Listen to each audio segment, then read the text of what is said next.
Et nous avons voulu aujourd'hui aussi nous pencher sur le rôle et le talent des faussaires dans l'art. Un film, un vrai faussaire, qui sort demain, mais aussi un livre, porte sur ce sujet. Il dresse le portrait de Guy Ribes, l'un de ces peintres prolifiques et doués qui a inondé de ses copies le marché de l'art. Alors qu'est-ce qu'un bon faussaire? Quels sont ses secrets de fabrication? Comment démêle-t-on un faux d'un vrai?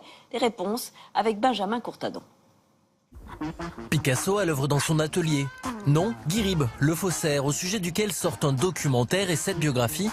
Pendant 30 ans et jusqu'à son procès en 2005, ce personnage haut en couleur a non pas copié des œuvres existantes, mais le style d'une trentaine de peintres. Dans tous les peintres où j'ai fait des faux, j'ai jamais vu un facile, jamais. Même Matisse qui paraît très simple. Ces faux se sont vendus à des dizaines de milliers d'euros, sont probablement accrochés dans des musées ou chez des collectionneurs particuliers. Mais à quel point personne ne le sait. Lui revendique un millier d'œuvres peintes, est-ce en dessous de la vérité? Pour son procès, en tout cas, 350 d'entre elles ont été retrouvées. Je disais la mère à Chagall un jour, j'avais fait le tableau la veille. Elle dit que je l'ai vu faire. Le tableau, je l'avais peint 2 jours avant. Elle l'avait vu faire 50 ans avant. Ah, bah, trop mieux. C'est que ça devait être Chagall. Le faux, la contrefaçon et le marché de l'art, un jeu du chat et la souris mondialisé où les réputations et les fortunes se font et se défont dans la minute. Entrée libre à mener l'enquête entre salles de vente, musée de la contrefaçon et cabinet d'expertise. On pouvait penser qu'effectivement, historiquement, l'art était touché de manière assez ponctuelle par des contrefacteurs talentueux mais artisanaux. Et aujourd'hui, la contrefaçon dans l'art prend aussi une proportion de type industriel. La contrefaçon dans l'art, c'est maintenant estimé à près de 10% du commerce mondial de l'art, donc des chiffres assez proches du chiffre de la contrefaçon en général. Entre le trafic de contrefaçon grossière qui se généralise et le faux réalisé de main de maître, le fossé est immense. D'où l'apparition de laboratoires d'analyse pour l'expertise des œuvres d'art. L'œil ne suffit plus, c'est une bataille expert contre faussaire. Nous faisons des UV, des infrarouges, des rayons X. Les rayons X en radio ou au scanner, c'était en tomographie. Ensuite, des micro-prélèvements, des photographies et des examens sous microscopie optique.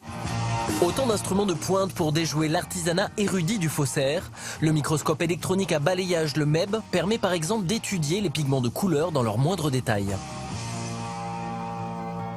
On voit tous ces grains de différentes matières qui font une couleur en se mélangeant. Par exemple, ici, on voit du blanc. Là, on ne voit pas de différence de matière, très peu. Là, on en voit une. Et là, si on se met au MEB, on voit qu'il y a une différence là et là. Donc, on va analyser ces grains et ces zones. Malgré l'expertise, chaque année, les faussaires parviennent à berner les salles de vente les plus prestigieuses. Voici un autre faussaire célèbre. Il a défrayé la chronique lors de son arrestation en 2010. Wolfgang Beltracchi a avoué avoir notamment peint 14 tableaux ressemblant à des œuvres perdues d'expressionnistes allemands, écoulés pour plus de 16 millions d'euros.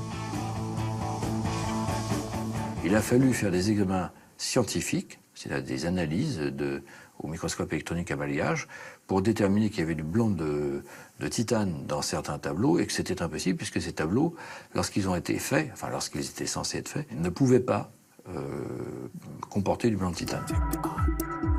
Wolfgang Beltracchi affiche un sourire qui étonne tous les journalistes et avocats présents à son procès.